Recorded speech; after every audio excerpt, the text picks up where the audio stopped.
Hello friends, welcome back to English classes with Shefali. आज हम करेंगे टेंसेस मेड इजी सीरीज का next part, past perfect continuous tense. इस video में हम पास्ट परफेक्ट कंटीन्यूअस टेंस को तो डिटेल में करेंगे ही, पर क्योंकि ये एक एडवांस टेंस है तो हम ये भी सीखेंगे कि ये टेंस बाकी के अदर पास्ट टेंसेस से कैसे डिफरेंट है।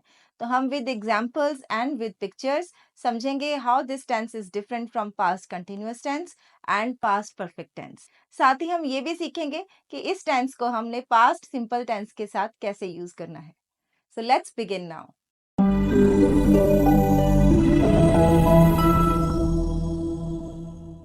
तो सबसे पहले हम ये समझते हैं कि पास्ट परफेक्ट कंटिन्यूअस टेंस क्या होता है। हमने प्रेजेंट परफेक्ट कंटिन्यूअस टेंस में समझा था कि कोई भी एक्शन जब पास्ट में स्टार्ट होता है और वो प्रेजेंट तक चल रहा होता है, तब हम कौन सा टेंस यूज करते हैं?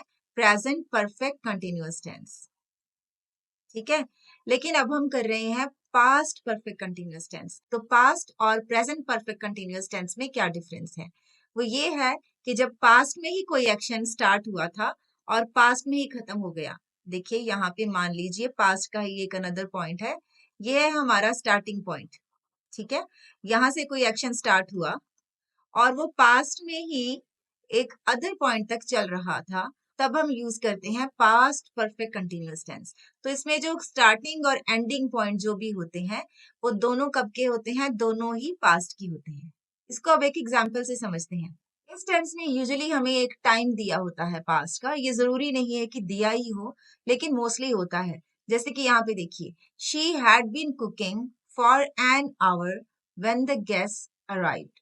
तो यहाँ पर क्या है कि वो 1 घंटे से ऑलरेडी कुकिंग कर रही थी। तो ये जो टाइम है ये क्या है? यहाँ पर 1 आवर टाइम है। ठीक है, तो यहाँ पे एक स्टार्टिंग पॉइंट है ये हमारे पास। कब तक उसने कुकिंग की? जब तक कि गेस्ट आ गई। तो यहाँ पर हमने पास्ट में ही एक्शन स्टार्ट हुआ और पास्ट में ही खत्म हुआ, लेकिन वो खत्म कब हुआ? जब एक दूसरा एक्शन हैपन हुआ। वो एक्शन क्या था? गेस्ट आ गए थे। तो आमतौर पर हमारे पास दो चीजें आती हैं, या तो हमें ड्यूरेशन दी होती है कि कितनी देर एक्शन हुआ, या फिर हमें एक और इवेंट या एक्शन दिया होता है, जैसे कि इसमें दिया है कि गेस्ट आने तक ये एक्शन चला। तो हमारे पास आपने ध्यान रखना है, कोई भी एक्शन जो पास्ट में एक टाइम के लिए चल रहा था और पास्ट के अनदर टाइम पे वो खत्म हुआ है या चल रहा है तब तक, तो हम कौन सा टेंस यूज करते हैं? Past perfect continuous tense. अगर इसके यूसेज की बात करें, जैसे कि हमने अभी डिस्कस किया, या तो ये ड्यूरेशन बताता है हमें, describing duration before another past action, जैसे कि she had been studying for 2 hours before the exam started. ठीक है, एग्जाम स्टार्ट होने से पहले वो 2 घंटे से पढ़ रही थी। तो यहाँ पर क्या है? ड्यूरेशन। ड्यूरेशन क्या होता है? Total time. ठीक है, हमें यहाँ पर टोटल टाइम दिया हुआ है। और दूसरा हम कहाँ यूज करते हैं? ये describing actions interrupted by another past action. Interrupted मतलब वो एक्शन में कोई रुकावट आ जाना, जैसे कि they had been waiting for the bus when it finally arrived. अब इंटरप्शन कैसे आई? वो वेट कर रहे थे, वो वेट वाला एक्शन है जो वो कैसे खत्म हुआ? क्योंकि वो बस आ गई। तो ऐसे दूसरे एक्शन से जब पहला एक्शन इंटरप्ट हो जाता है, जो कि एक टाइम तक चला होता है, जैसे कि वो वेट कर रही थी लगातार, ठीक है, और यहाँ पे वो 2 घंटे के लिए पढ़ रही थी, तो ऐसे में हम यूज करते हैं पास्ट परफेक्ट कंटिन्यूअस टेंस। अब क्योंकि ये एक एडवांस टेंस है, तो ये बहुत इंपॉर्टेंट है कि आप बाकी के पास्ट टेंसेस से इसका डिफरेंस अच्छे से समझे। जैसे कि हम पहले हिंदी में समझते हैं, वह किताब पढ़ रही थी जब फोन बजा। तो यहाँ पर वो किताब पढ़ रही थी और फोन बजा। ठीक है, यहाँ पर क्या है? उसने फोन बजने से पहले ही किताब पढ़ ली थी। अब उसने क्या है? ये देखो, किताब उसने पढ़ ली है जब फोन बजा, वो काम खत्म हो चुका है, वो एक्शन क्या है? कंप्लीटेड है। तीसरा है, वह 2 घंटे से किताब पढ़ रही थी जब फोन बजा। अब यहाँ पर क्या है? वो 2 घंटे से यहाँ पे किताब पढ़ रही है। हमें क्या दी हुई है? साथ में ड्यूरेशन ऑफ एक्शन दी हुई है।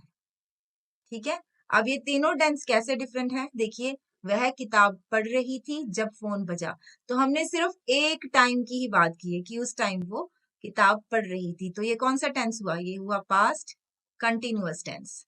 ठीक है, उसके बाद उसने फोन बजने से पहले ही किताब पढ़ ली थी। अब यहाँ पर एक्शन क्या है? कंप्लीट हो चुका है, उसका पढ़ने वाला एक्शन खत्म हो चुका है। तो यहाँ पर ये कौन सा टेंस है? Past perfect tense.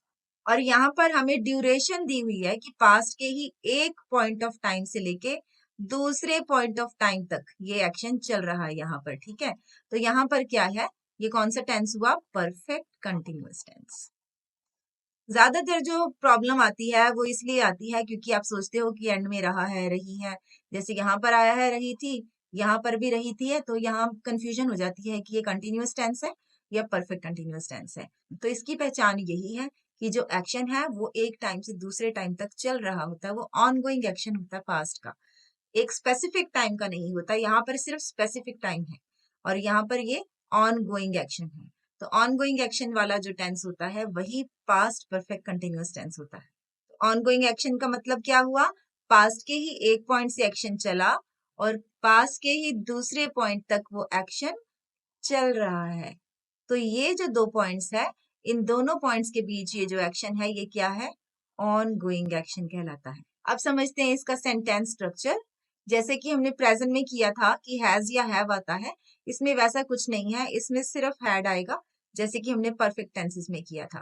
पहले सब्जेक्ट, फिर हैड, रिगार्डलेस कि क्या सब्जेक्ट है, उसके बाद क्या लगेगा, हैड लगेगा, और हैड के साथ क्या लगेगा, बीन लगेगा, फिर वर्ब की फर्स्ट फॉर्म के साथ आईएनजी, और फिर अगर आपके पास ऑब्जेक्ट है तो ऑब्जेक्ट।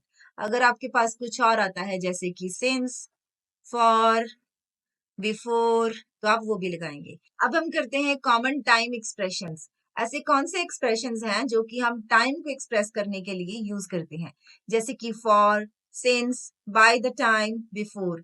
ये जरूरी नहीं कि यही एक्सप्रेशंस यूज हों, और भी एक्सप्रेशंस यूज होते हैं। और ये भी जरूरी नहीं कि ये वाले एक्सप्रेशन सिर्फ परफेक्ट कंटिन्यूअस टेंसेस में ही यूज होते हैं, ये अदर टेंसेस में भी यूज हो सकते हैं। अब देखते हैं इनको यूज कैसे करना है। जैसे फॉर है, फॉर हम वहां यूज करते हैं जहां पे हमें ड्यूरेशन पता होती है, टोटल टाइम पता होता है। जैसे कि मैं कहूं फॉर 2 आवर्स, तो यहाँ पे मुझे टोटल टाइम पता है, ठीक है। सिंस होता है जब हमें सिर्फ स्टार्टिंग पॉइंट ऑफ टाइम पता होता है, शुरू होने का टाइम। जैसे कि अब मैंने यहाँ पर कहा फॉर 2 आवर्स, तो अगर मैं कहूं 2 बजे से, then I would say since 2 o'clock, ठीक है। यहाँ पर मैंने सिंस इसलिए लगाया क्योंकि ये सिर्फ शुरू होने का टाइम पता है मुझे। बाय द टाइम का मतलब क्या होता है, जब हम हिंदी में कहते हैं ना जब तक। बिफोर, बिफोर का हम यूज कहाँ पे करते, जहां पर हिंदी में हमने लिखना होता है पहले।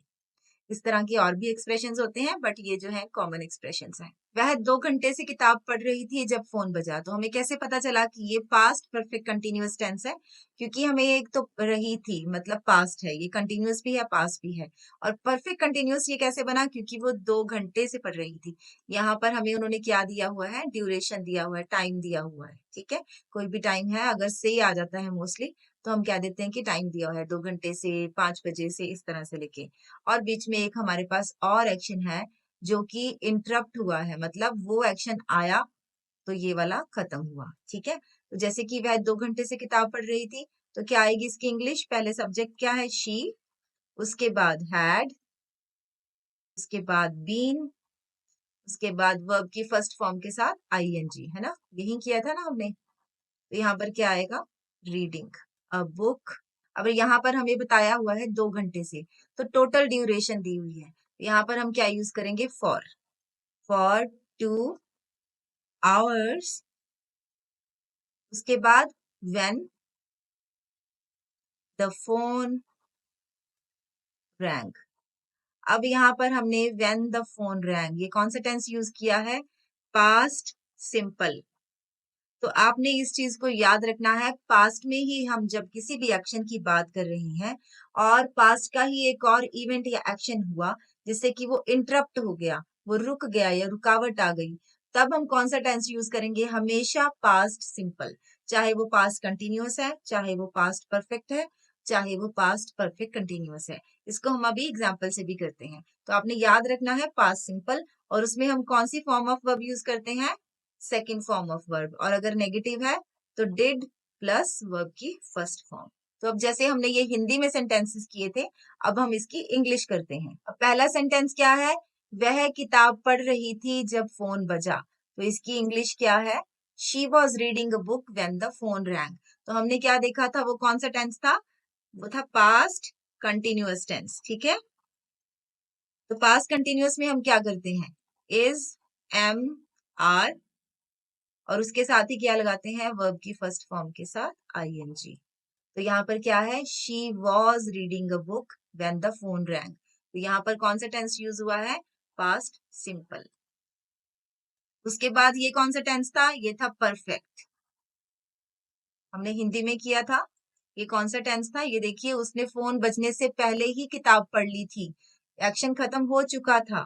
तो हमने यहाँ पे परफेक्ट में इसको कैसे बनाया, she had read the book. यहाँ पर क्या है, ये रेड क्या है, वर्ब की थर्ड फॉर्म है, चाहे इसके स्पेलिंग सेम है। इसको हम कैसे प्रोनाउंस करते हैं, read, red, red.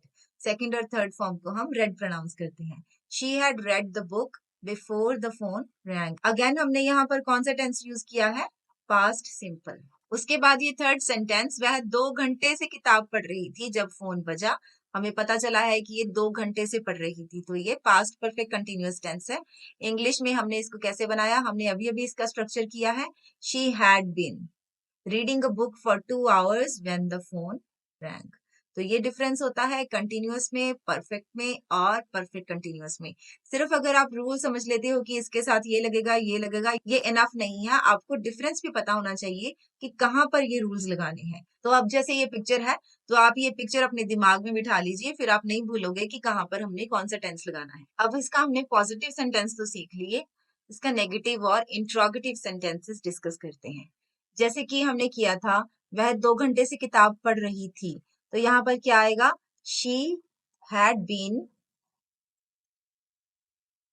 Reading a book for 2 hours। अब अगर वो किताब नहीं पढ़ रही थी तो खाली क्या करना है, हमने हैड और बीन के बीच में नॉट लगा देना है, ठीक है। तो यहाँ पर क्या आ जाएगा, शी हैड नॉट बीन। तो इन दोनों को अलग कर देना है, बीन से पहले आएगा, आपने याद रखना है, she had not been reading a book for 2 hours। अगर इसका क्वेश्चन बनाना है तो क्या करना है, हैड को, सिर्फ हैड को आगे ले आना है, ठीक है। ये जो हैड बीन है ना इकट्ठा, इसको हमने यहां से उठाना है और इसको आगे ले आना है। तो क्या आएगा, हैड शी बीन, बाकी सारा कुछ सेम, ठीक है। Had she been reading a book for 2 hours and then a question mark. और अब अगर हम बात करें इसकी कॉन्ट्रैक्शंस की, तो पॉजिटिव और नेगेटिव कॉन्ट्रैक्शंस जो होती हैं ये डिफरेंट होती हैं। पॉजिटिव में क्या होता है, जैसे आई हैड, तो उसकी कॉन्ट्रैक्शन हम कैसे बनाएंगे, आई अपॉस्ट्रॉफी खाली डी, आइड, इसको बोलेंगे हम कैसे, आइड, ठीक है। शी हैड, इसमें क्या करेंगे, शी अपॉस्ट्रॉफी डी। इसी तरह से दे हैड, क्या आएगा, दे डी, देट, ठीक है। इस तरह से बाकी सारे बनेंगे। अगर नेगेटिव है, जैसे कि आ गया आई हैड नॉट, तो हम यहाँ पर इसको कॉन्ट्रैक्ट नहीं करेंगे, इसको और इसको नहीं मिलाएंगे, ये गलत है, ठीक है, ये गलत है। सही क्या है, आई हैडंट, तब हम हैड और नॉट को मिलाएंगे। तो अब फाइनली है प्रैक्टिस टेस्ट। अगर आप अपनी ट्रांसलेशन चेक करना चाहते हैं तो आप डिस्क्रिप्शन बॉक्स में से देख के उसको चेक कर सकते हैं। If you have any doubts, just do right me in the comments.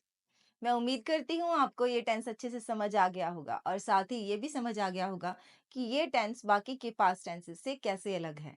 अगर आपको किसी और टेंस में भी डाउट है तो आप इस चैनल की टेंसेस मेड इजी सीरीज में जाके अलग अलग टेंसेस के वीडियोस भी देख सकते हैं। ऐसे और भी इंग्लिश लर्निंग वीडियोस देखने के लिए don't forget to hit subscribe. अगर आपने इस वीडियो में से कुछ नया सीखा है तो एक लाइक तो बनता है। I will see you in my next video. Till then keep learning, keep shining.